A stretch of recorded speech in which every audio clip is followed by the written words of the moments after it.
এই বাচ্চাটা একটু গুটা উঠছে, যাই হোক ঠোঁটের উপরে তো ঠিক হয়ে যাবে ইনশাল্লাহ নিজে নিজেই।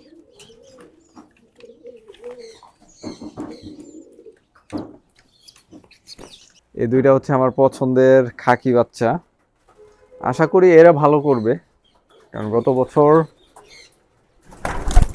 অনেক খাকি পাল্লা করছি, সবাই কিন্তু ভালো করে নাই।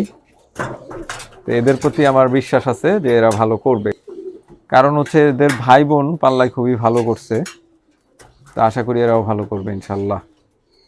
দেখেন ফেদার কিন্তু এখনো পুরোপুরি বড় হয় নাই, খাঁচায় ওদের বাবা মার সাথে ওরা হচ্ছে খাবার খায়।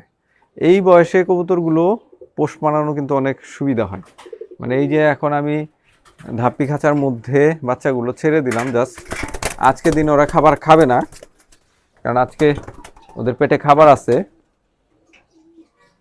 কালকে থেকে ওরা নিজেরাই এখানে খাবার খাওয়া শুরু করবে, 1-2 দিনের মধ্যে ওরা এখানে ফুললি খাবার খাওয়া শুরু করবে, তারপরে আস্তে আস্তে বেরোবে।